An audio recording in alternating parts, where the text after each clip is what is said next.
Analisis mendalam, mungkinkah HFC mengerjai Indonesia di putaran keempat kualifikasi Piala Dunia 2026?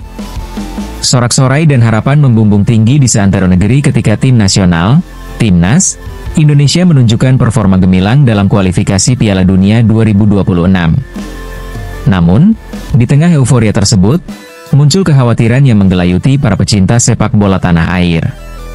Isu tentang potensi perubahan format pada putaran keempat kualifikasi zona Asia menjadi topik hangat yang diperbincangkan.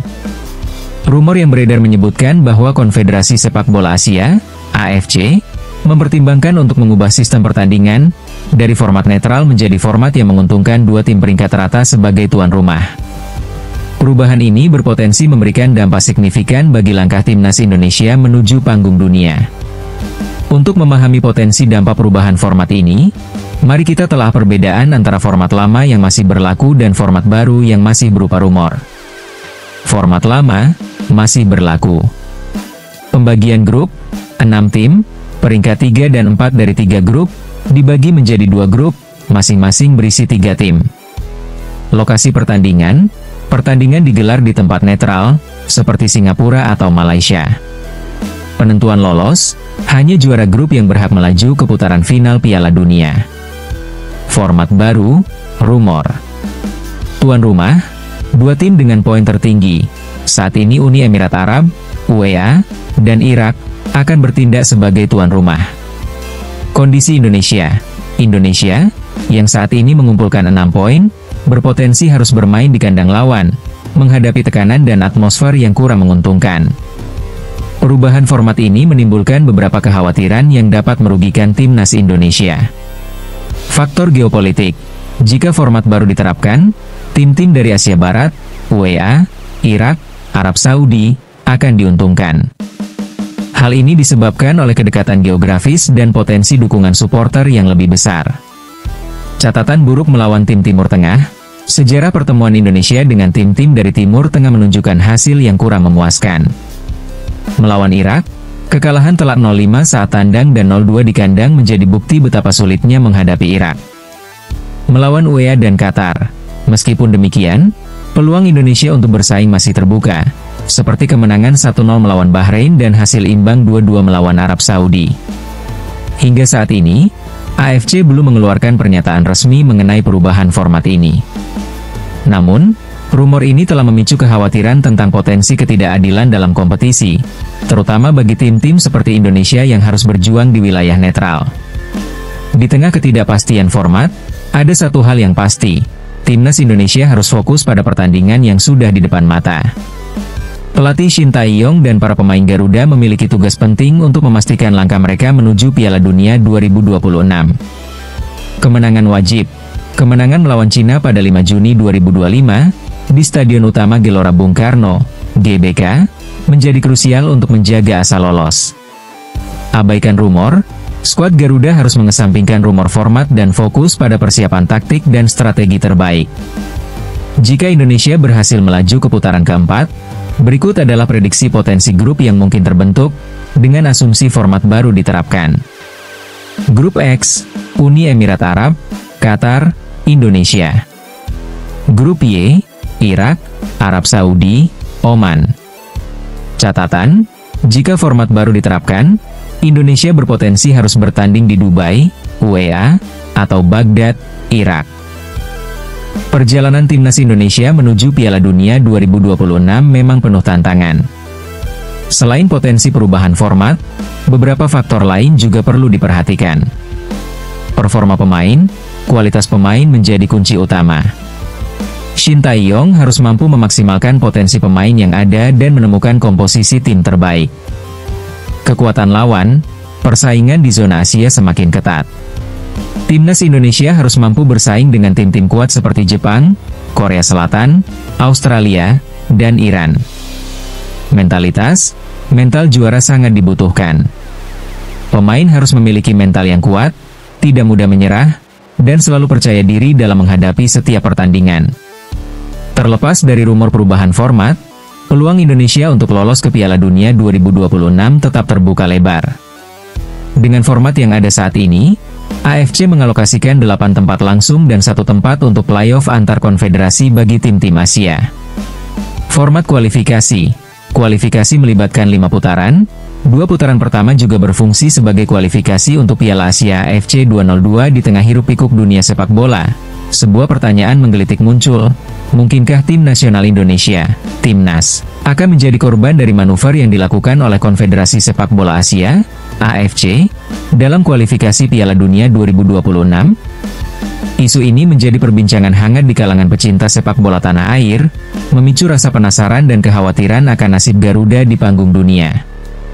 Rumor yang beredar mengindikasikan adanya potensi perubahan format pada putaran keempat kualifikasi, yang berpotensi merugikan langkah Indonesia menuju impian tampil di Piala Dunia. Mari kita bedah lebih dalam mengenai isu ini, menelisik fakta-fakta yang ada, serta dampaknya bagi perjuangan timnas Indonesia. Saat ini, format yang berlaku untuk putaran keempat kualifikasi Piala Dunia 2026 zona Asia adalah sebagai berikut. Format lama masih berlaku 6 tim yang terdiri dari peringkat ketiga dan keempat dari 3 grup sebelumnya akan dibagi menjadi 2 grup, masing-masing berisi 3 tim. Pertandingan akan digelar di tempat netral, seperti Singapura atau Malaysia. Hanya juara grup yang berhak melaju ke putaran final Piala Dunia. Namun, rumor yang beredar mengindikasikan adanya perubahan format yang berpotensi merugikan. Berikut adalah skenario yang dikhawatirkan. Format baru. Rumor 2 tim dengan poin tertinggi dari babak sebelumnya. Saat ini Uni Emirat Arab dan Irak akan bertindak sebagai tuan rumah. Hal ini berarti, tim-tim seperti Indonesia yang memiliki poin lebih rendah, harus bermain di kandang lawan, menghadapi tekanan dan atmosfer yang kurang menguntungkan. Perubahan format ini, jika benar terjadi, dapat memberikan keuntungan signifikan bagi tim-tim dari Asia Barat, seperti Uni Emirat Arab, Irak, dan Arab Saudi. Faktor geopolitik menjadi salah satu alasan utama di balik kekhawatiran ini. Jika format baru diterapkan, tim-tim dari kawasan tersebut akan memiliki keuntungan bermain di kandang sendiri, yang dapat meningkatkan peluang mereka untuk lolos ke Piala Dunia. Selain itu, catatan buruk Indonesia saat berhadapan dengan tim-tim Timur Tengah juga menjadi perhatian. Berikut adalah beberapa contohnya. Melawan Irak, kekalahan telak 0-5 saat bertandang dan 0-2 di kandang menjadi bukti betapa sulitnya menghadapi Irak. Melawan UEA dan Qatar, meskipun masih memiliki peluang, rekor pertemuan dengan UEA dan Qatar juga menunjukkan tantangan yang tidak mudah. Kemenangan tipis 1-0 atas Bahrain dan hasil imbang 2-2 melawan Arab Saudi menjadi gambaran betapa ketatnya persaingan. Hingga saat ini, AFC belum mengeluarkan pernyataan resmi terkait perubahan format putaran keempat kualifikasi. Namun, rumor yang beredar telah menimbulkan kekhawatiran di kalangan pecinta sepak bola dan para pengamat. Banyak yang menilai bahwa perubahan format ini dapat mengancam fair play dalam kompetisi, terutama bagi tim-tim seperti Indonesia yang harus berjuang di wilayah netral. Di tengah ketidakpastian mengenai format kualifikasi, timnas Indonesia harus tetap fokus pada tujuan utama, meraih tiket ke Piala Dunia.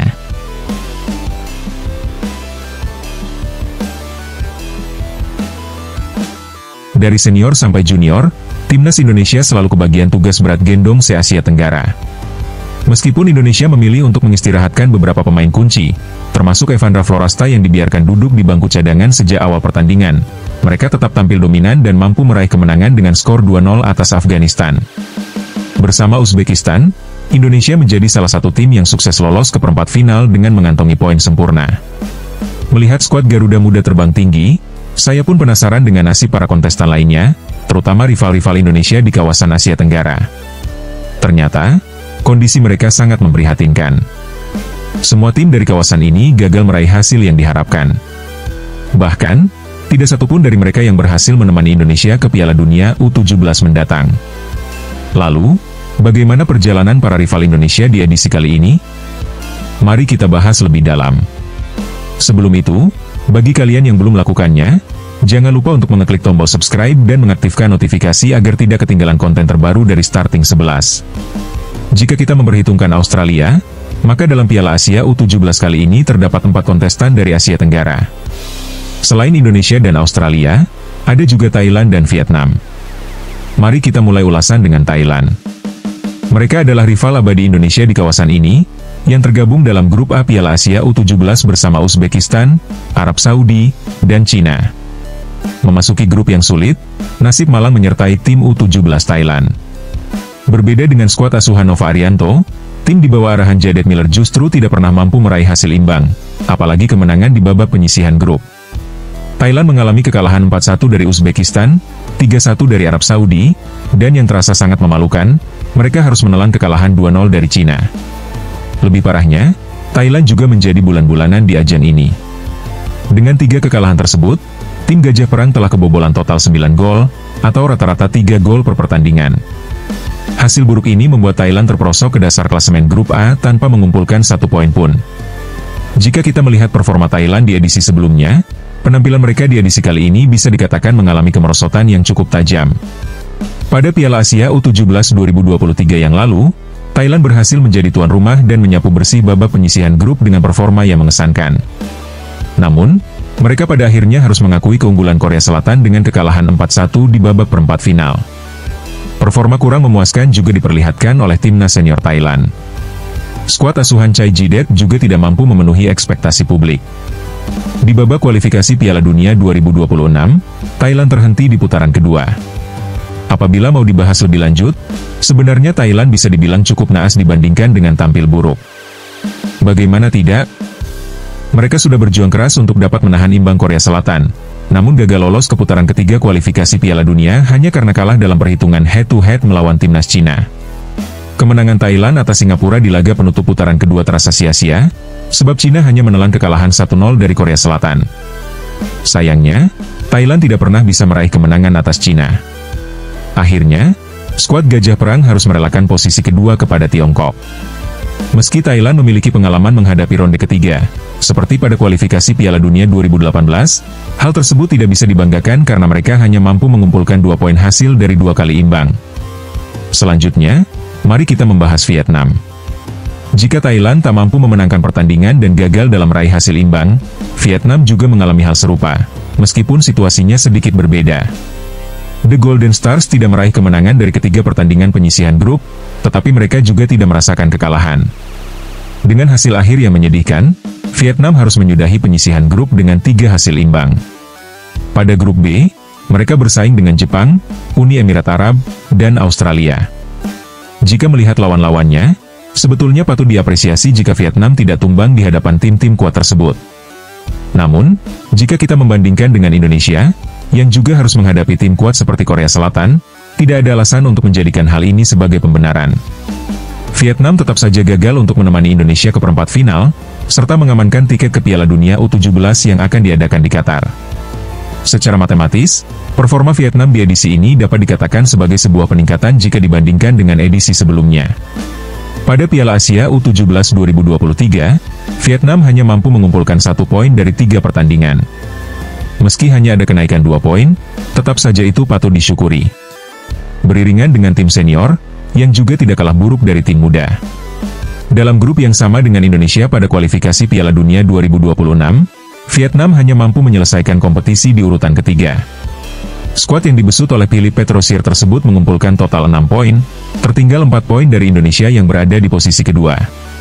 Seperti halnya Thailand, Vietnam juga telah merasakan pengalaman tampil di ronde ketiga kualifikasi Piala Dunia, tepatnya pada edisi 2022. Saat itu, Vietnam masih mampu tampil lebih baik dibanding Thailand karena meraih 4 poin dari hasil 1 kemenangan dan 1 hasil imbang dalam 10 pertandingan. Sementara untuk Australia, tim ini mungkin menjadi yang paling memalukan di ajang Piala Asia U17 kali ini. Meskipun dianggap sebagai salah satu tim unggulan yang tergabung dalam satu grup bersama Jepang, Uni Emirat Arab, dan Vietnam, performa tim muda Australia ternyata sangat mengecewakan.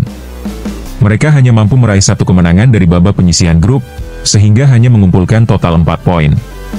Sesungguhnya, jumlah poin Australia sama dengan Jepang dan Uni Emirat Arab, namun mereka tidak dapat lolos dari fase grup Piala Asia U17 karena kalah dalam perhitungan head-to-head. Walaupun mereka datang dengan status juara Piala AFF U16 dan pernah mengalahkan timnas U16 Indonesia asuhan Nova Arianto di semifinal dengan skor 5-3, namun tim senior mereka cukup perkasa di kualifikasi Piala Dunia 2026.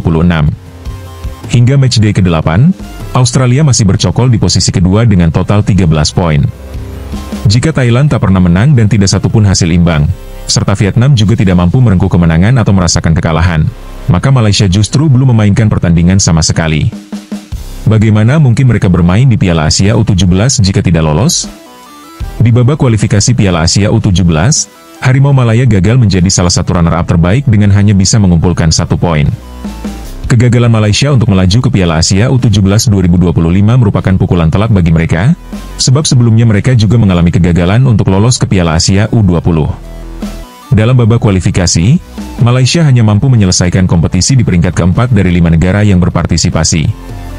Bukan hanya pada level usia muda, Malaysia juga belum pasti tampil di Piala Asia 2027, karena mereka masih harus berjuang melalui kualifikasi babak ketiga yang telah dimulai sejak bulan Maret lalu.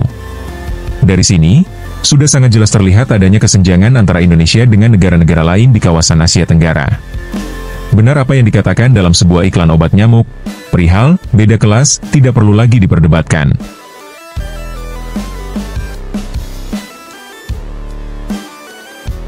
Gerald mempersiapkan timnas U23 Indonesia menuju Olimpiade, striker Belanda bersiap terbang ke tanah air. Dalam pelukan malam yang sunyi, misi Garuda Muda U17 telah membuktikan keberanian mereka dengan melangkah ke pentas dunia, berhasil meraih tiket emas menuju Piala Dunia melalui kompetisi kualifikasi di Piala Asia U17. Proses ini bukanlah hal yang mudah.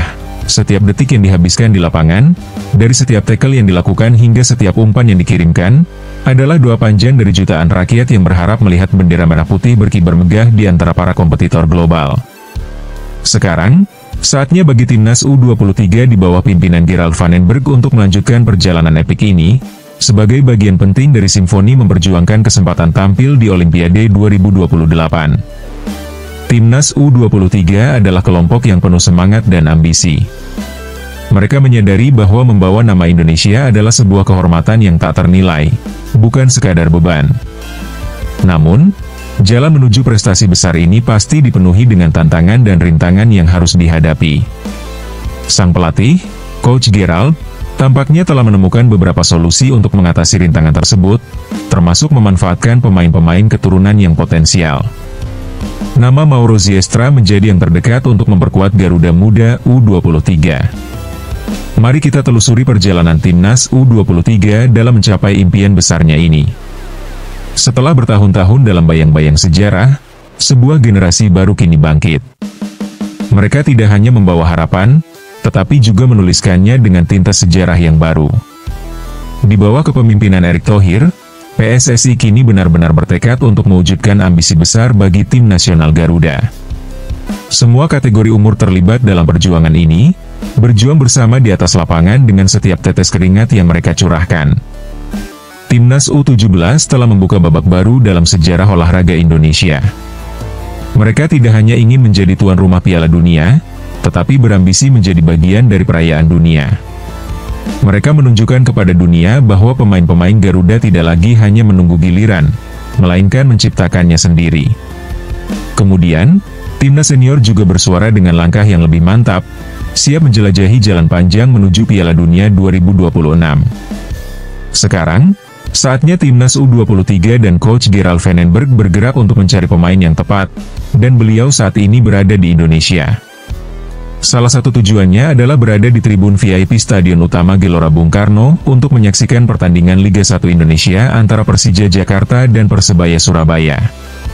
Sejak peluit dibunyikan hingga peluit akhir, Gerald tidak sendirian, melainkan turut didampingi oleh Indra Syafri beserta pelatih kiper timnas Indonesia, yakni Sjoerd Woudenberg. Indra Syafri, yang merupakan salah satu pelatih terbaik, kini mendampingi pelatih U23 dalam memantau talenta-talenta muda sebagai persiapan menuju SEA Games 2025 yang akan berlangsung di Thailand. Ajang SEA Games ini juga akan menjadi langkah awal untuk tim U23 dalam meraih mimpinya tampil di Piala Asia, yang sekaligus menjadi kualifikasi bagi Olimpiade. Dalam proses pemantauan itu, beberapa pemain muda dari Persija Jakarta dan Persebaya Surabaya diperkirakan akan mendapatkan panggilan. Di antaranya adalah bintang muda Tony Firmansyah dari Persebaya. Pemain berusia 20 tahun ini memiliki peran penting di skuad Persebaya dan telah tampil di Piala Asia U20. Dengan usianya yang masih muda, ia menjanjikan potensi yang bisa diperhitungkan hingga Olimpiade 2028. Meskipun kerangka tim U23 sudah disiapkan dari generasi sebelumnya, yakni Timnas U20 dan U22, tantangan yang dihadapi oleh Timnas U17 dan senior menunjukkan bahwa misi menuju Olimpiade bukanlah hal yang mudah. Oleh karena itu, diperlukan pemanfaatan pemain keturunan dan juga pembinaan potensi baru. Beberapa posisi di tim, seperti bek dan penyerang, merupakan masalah yang sulit dipecahkan, sehingga pengembangan talenta dari berbagai daerah di Indonesia menjadi sangat penting. Seperti yang telah dilakukan oleh pelatih Patrick Laird dan Coach Nova, yang turut melibatkan beberapa pemain diaspora, sekarang adalah saatnya timnas menagih kembali impian dari Sabang hingga Merauke. Berbicara soal pemain keturunan, Mauro Ziestra adalah contoh yang banyak diperbincangkan. Meskipun belum banyak yang tahu mengenai kedekatannya dengan Indonesia, ia bukan hanya sekadar menunggu kesempatan di timnas senior.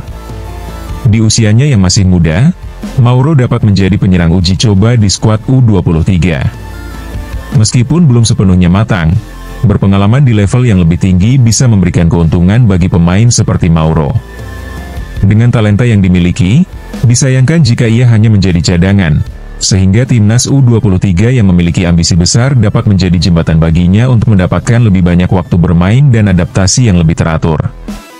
Beberapa waktu yang lalu, Mauro dilaporkan telah melengkapi semua dokumen yang diperlukan oleh PSSI dan kini hanya menunggu izin resmi untuk menjejakkan kaki di tanah air. Dari segi performa, Mauro terus menunjukkan perkembangan yang signifikan. Saat ini, ia sudah menjadi bagian dari skuad utama FC Volendam di Divisi 2 Liga Belanda. Sekitar akhir musim, klubnya berhasil mendapatkan promosi berkat penampilan luar biasa Mauro dan rekan-rekannya. Total, di musim 2024 hingga 2025, Mauro mencatatkan 5 pertandingan sebagai pemain pengganti dan ada potensi baginya untuk mendapatkan lebih banyak menit bermain di musim baru 2025 hingga 2026. Ini adalah catatan penting untuk mengamankan Mauro sebelum peluang itu terlambat. Selain Mauro, masih banyak nama lain yang bisa bergabung untuk memperkuat timnas, seperti Milano dan lainnya. Namun, Mauro adalah yang paling realistis saat ini. Selain pemain keturunan, ada juga terobosan penting dalam struktur pelatihan untuk timnas U23. Menurut laporan dari media Belanda, Coach Gerald van den Berg telah menunjuk Frank van Kempen untuk menjadi asisten pelatihnya. Frank adalah sosok yang berpengalaman, terutama dalam menghandle tim muda. Ia pernah melatih Henice Breda U21, Sparta Praha U21, U19 Helmen U21, dan Roda GC U19. Salah satu pencapaian terbaik Frank adalah saat ditunjuk sebagai asisten pelatih timnas Belanda U20, yang tentunya merupakan pengalaman berharga yang dapat diimplementasikan ke dalam timnas U23 dalam misi menuju Olimpiade. Frank juga pernah menjabat sebagai analis di tim besar Belanda, PSV Eindhoven. Dengan berbagai pengalaman yang dimilikinya, ia adalah sosok yang cocok untuk menghadapi tantangan menangani ego para pemain muda di timnas U23. Meskipun Frank belum mulai bekerja seperti Coach Gerald di Indonesia, ia akan ikut serta dalam SEA Games dan memberikan kontribusi penting untuk tim, membangun cerita sejarah di kancah Asia Tenggara sebelum bersaing di level Asia demi tiket menuju Olimpiade. Pada akhirnya, timnas Indonesia tidak akan berjalan sendiri. Dalam menghadapi tantangan besar dalam sepak bola yang semakin luas, mereka memerlukan pembimbing dan sokongan dari berbagai sisi. Mereka yang lahir di Belanda turut membawa suara dan semangat perjuangan para pemain muda untuk menghadirkan kejutan di panggung Asia dan dunia. Tak peduli di mana mereka dilahirkan, yang terpenting adalah semangat anak-anak desa dapat turut berkembang. Semoga dengan kerja keras dan dedikasi, timnas Indonesia dapat menggapai impian yang lebih besar.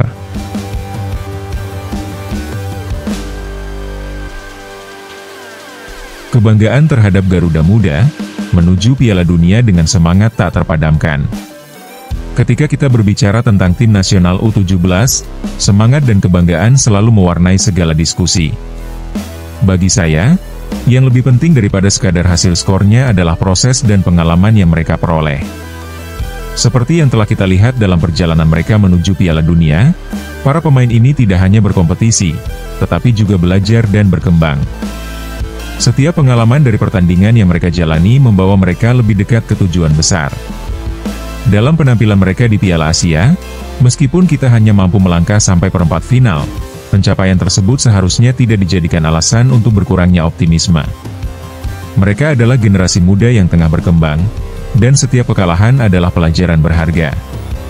Melihat berbagai hal positif dari penampilan mereka di turnamen ini, saya tetap percaya kepada pelatih, Coach Nova, dan filosofi permainannya. Memang, kekalahan telak 6-0 dari lawan yang tangguh seperti Korea Selatan sangat mengecewakan, terutama ketika kita memiliki harapan tinggi terhadap tim ini.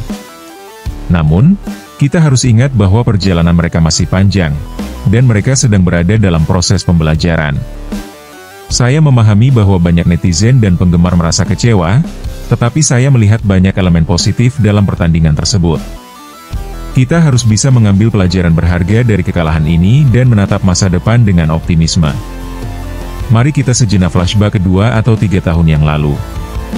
Saat itu, saya sudah berujar bahwa level sepak bola kita telah meningkat menjadi level Asia.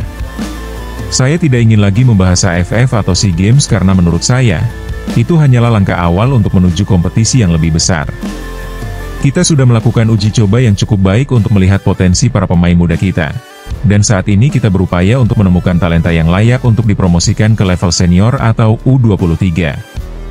Tim nasional kita memiliki potensi, dan setelah sekian lama berjuang, kita akhirnya berhasil memasuki level Asia. Target kita selanjutnya adalah tampil di Piala Dunia, dan saya percaya ini bukanlah mimpi yang tidak mungkin tercapai.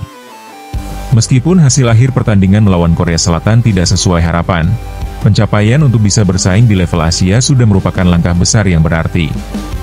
Ketika saya ditanya oleh banyak rekan mengenai peluang U17 untuk menang, saya tegaskan bahwa fokus utama kita adalah mendapatkan pengalaman dari setiap pertandingan. Saya tidak terlalu menganggap berat hasil akhir yang didapat karena yang terpenting adalah bahwa tim muda ini belajar dari setiap pertemuan. Kita tidak bisa melupakan bahwa negara kita bukanlah peserta rutin di Piala Asia. Sebelumnya, kita masih dalam tahap belajar untuk dapat bersaing di level ini, dan kita harus memberi waktu kepada para pemain untuk berkembang. Setiap pertandingan memberi mereka pengalaman dan pengetahuan baru.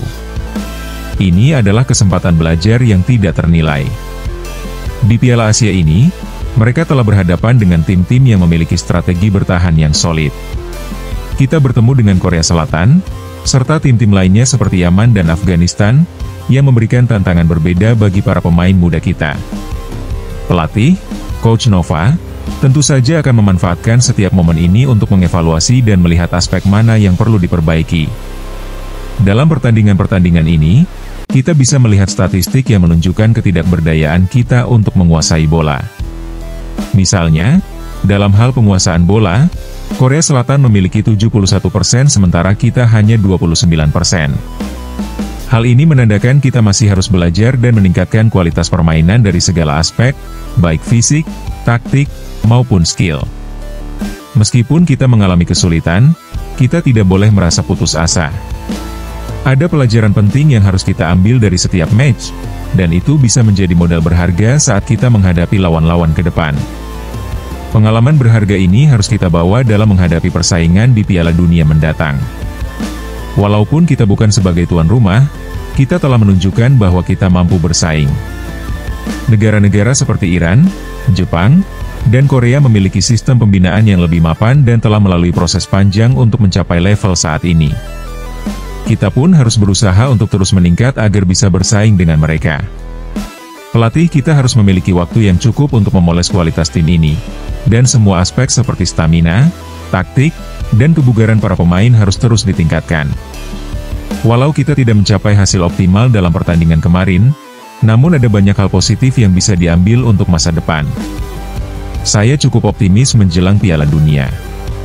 Sebuah event besar seperti ini bergantung pada drawing, dan kita harus siap menghadapi segala kemungkinan.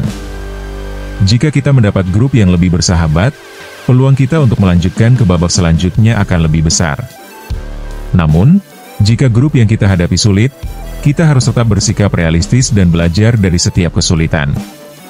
Saya yakin bahwa pembinaan yang dilakukan akan sangat membantu perkembangan pemain, ditambah dengan fasilitas yang baik dari PSSI. Saya berharap tim bisa melakukan uji coba di luar negeri, sehingga kita dapat mempersiapkan diri dengan lebih baik sebelum Piala Dunia. Apapun hasil di turnamen ini, yang terpenting adalah setiap individu berusaha maksimal. Hasil akhir memang penting, tetapi usaha yang dilakukan juga sangat berarti.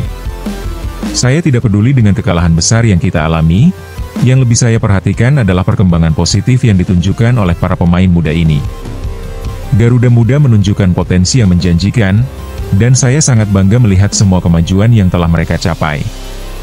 Mari kita dukung mereka dan nikmati perjalanan ini, karena sepak bola tidak selamanya tentang menang, tetapi tentang proses belajar yang berkelanjutan.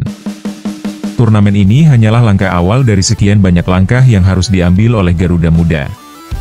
Saya percaya, jika kita terus memberi dukungan dan semangat, mereka akan mencapai lebih banyak lagi di masa depan.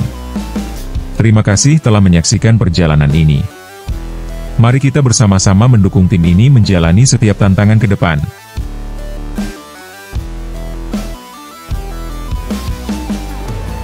Reaksi positif pelatih Vietnam, Indonesia palang menjadi sorotan di ASEAN. Dalam dunia sepak bola Asia, pelatih timnas Vietnam memberikan komentar yang sangat mengesankan setelah pertandingan antara Indonesia dan Korea Utara. Hal ini mengundang banyak perhatian dan menunjukkan bahwa Indonesia kini menjadi panutan dalam kawasan ASEAN. Sebelumnya, Indonesia mengalami kesulitan saat menghadapi Korea Utara, di mana mereka kebobolan 2 gol cepat di babak pertama. Namun, meskipun hasil akhir menunjukkan kekalahan telak dengan skor 6-0, pelatih Vietnam, Cristiano Ronaldo, menjadi sorotan karena pandangannya yang bijak mengenai kemajuan timnas Indonesia. Rangkaian pertanyaan pun datang ketika pelatih Vietnam ini mengungkapkan rasa kagumnya terhadap pencapaian timnas Indonesia U17 yang berhasil mencapai babak 8 besar di Piala Asia. Ini adalah sebuah prestasi luar biasa yang layak dihargai, ujar Ronaldo dalam wawancara usai pertandingan. Dia juga memberikan analisis bahwa pencapaian Indonesia menunjukkan bahwa mereka kini berada pada level yang setara dengan Jepang dan Australia, dua tim yang telah lama dikenal akan kekuatan mereka di pentas Asia. Jika kita menyimak lebih jauh, timnas Indonesia U17 sebelumnya telah mempersiapkan diri dengan baik menjelang pertarungan melawan Korea Utara, dengan formasi dan strategi yang cukup solid di lapangan. Pada menit ke-23, meski semangat tim masih tinggi, mereka menghadapi kesulitan dalam menembus pertahanan lawan, yang selalu mampu mengantisipasi setiap serangan yang dilakukan. Namun, pelatih Ronaldo lebih melihat sisi positif dari tim Indonesia dan berharap agar Vietnam dapat meniru jejak sukses yang ditunjukkan oleh Indonesia. Menggali lebih dalam tentang letak kekuatan dalam pengembangan sepak bola di Indonesia, Ronaldo menekankan pentingnya visi jangka panjang yang diatur oleh PSSI. Menurutnya, langkah tersebut sangat berbeda dengan pendekatan Federasi Sepak Bola Vietnam, VFF, yang terlalu fokus pada turnamen regional seperti AFF, tanpa merencanakan fondasi untuk mencapai level global. Indonesia memiliki cara pandang yang lebih luas dalam mengembangkan bakat muda. Mereka tidak hanya mengejar prestasi di tingkat Asia Tenggara, tetapi juga berambisi pada level dunia, ungkapnya. Dia juga menggarisbawahi peran Erick Thohir sebagai ketua PSSI, yang dinilai sangat berpengaruh dalam kemajuan sepak bola Indonesia. Dengan pengalamannya dalam mengelola klub besar seperti Inter Milan, Thohir diketahui membawa perspektif profesionalisme yang dikenal di berbagai liga top dunia. Ronaldo berharap bahwa Vietnam bisa membangun arah baru dalam pembinaan sepak bola, agar tidak hanya mengejar prestasi jangka pendek, namun bisa juga menghargai dan mempersiapkan potensi pemain muda agar dapat berkontribusi di tingkat internasional. Mengenai hasil pertandingan tersebut, meski Indonesia menelan kekalahan, para pemain muda mereka menunjukkan semangat yang mengesankan. Ronaldo meyakini bahwa meskipun hasil akhir tidak berpihak pada Indonesia, mereka telah menciptakan buzz positif dan menjadi inspirasi bagi negara-negara lain di Asia Tenggara. Keberanian dan mentalitas pemain muda Indonesia bisa menjadi contoh bagi kami di Vietnam, tambahnya. Mewakili beragam perspektif, pelatih Vietnam ini juga menyinggung bahwa timnas negara kita kini memunculkan banyak pemain muda yang berkarir di luar negeri dan menjadi bagian penting dalam pembentukan timnas adalah aspek yang sangat berharga. Ini menunjukkan bahwa ada talenta besar yang bisa dibanggakan dalam sepak bola Indonesia ke depannya. Seiring berjalannya waktu, kita bisa berharap akan lebih banyak bakat muda dari Indonesia yang akan muncul dan berkembang. Peningkatan kualitas sepak bola Indonesia memang terlihat lebih menjanjikan, terutama jika kita menganalisa dari hasil pertandingan yang dihadapi. Masyarakat dan penggemar sepak bola di Indonesia perlu bangkit, terutama dalam mendukung timnas, meski apapun hasilnya. Ini adalah perjalanan panjang untuk mencapai puncak prestasi dan setiap pengalaman, baik kemenangan maupun kekalahan, adalah bagian dari pembelajaran yang harus diingat. Berbicara mengenai Piala Asia U17, kita menyaksikan bagaimana hasil akhir dari turnamen ini memberikan kejutan luar biasa dengan tersingkirnya tim kuat seperti Jepang dan Australia. Pertandingan yang berlangsung di King Abdullah Sport City ini meninggalkan kesan bahwa tim-tim dari Asia Tenggara menghadapi kesulitan yang lebih berat dalam penampilan di pentas Asia. Sekalipun beberapa negara tersebut memiliki reputasi yang kuat, mereka harus menerima kenyataan pahit ketika timnas dari negara lain, khususnya Vietnam yang juga memiliki nasib serupa, tidak melanjutkan perjalanan mereka jauh ke fase gugur. Di tengah berbagai drama yang terjadi di babak grup, tak aneh jika harapan dari klub sepak bola di Asia Tenggara mengalami kekecewaan. Di fase grup, Jepang memang berhasil meraih tiket lebih jauh, tapi Australia harus segera angkat koper meskipun menunjukkan potensi di laga terakhir. Ini menjadi satu pelajaran penting bagi sepak bola di Asia Tenggara, yang harus menyadari bahwa dalam pengembangan pemuda dan infrastruktur sepak bola, masih banyak hal yang perlu diperbaiki agar bisa bersaing di level tertinggi. Terkait dengan pengembangan pemain muda, kita juga melihat bagaimana Christian Gonzalez berkontribusi di dunia sepak bola Indonesia sebagai pelatih. Dia memimpin sesi coaching klinik di Milo National Championship 2025 yang bertujuan untuk memberikan pelatihan dan mentransfer ilmu kepada generasi pesepak bola baru di Indonesia. Kepemimpinan Gonzalez yang penuh semangat mendorong anak-anak muda untuk belajar lebih banyak mengenai teknik dasar serta nilai-nilai penting seperti kedisiplinan dan kerja keras. Di sini, kita masuk dalam siklus pembelajaran dan pengembangan yang sangat penting bagi masa depan sepak bola Indonesia. Berita menarik lainnya datang dari Piala Presiden 2025 yang dipastikan akan melibatkan klub-klub asing untuk memeriahkan turnamen. Ini adalah langkah yang sangat dinanti oleh pencinta sepak bola Indonesia dan dapat menyediakan pengalaman berharga bagi pemain lokal. Ketua Umum PSSI, Erick Thohir, menyatakan rencana ini dalam rapat resmi, sehingga memberikan semangat dan harapan baru untuk berkembang. Melibatkan klub-klub luar negeri dilakukan karena banyaknya pemain Indonesia yang tersebar di berbagai liga kompetisi dunia. Hal ini menunjukkan perkembangan yang pesat dan membuka peluang bagi pemain-pemain untuk bersaing di level yang lebih tinggi. Persaingan yang ada di turnamen ini tentunya akan memberikan pengalaman berharga bagi tim Liga 1 sebelum memasuki kompetisi resmi. Kehadiran pemain seperti Caviatur merupakan harapan besar untuk timnas Indonesia di masa mendatang. Para pemain muda harus terus didukung dalam evolusi dan pengembangan kemampuan mereka agar bisa menjadi kekuatan utama di level internasional. Dengan semua perubahan dan perkembangan yang terjadi di sepak bola Indonesia, kita berharap bahwa institusi sepak bola, pelatih, pemain, dan penggemar saling bersinergi untuk menciptakan masa depan yang cerah bagi sepak bola di Indonesia. Saatnya kita semua memberikan dukungan dan menikmati perjalanan ini, baik dalam suka maupun duka.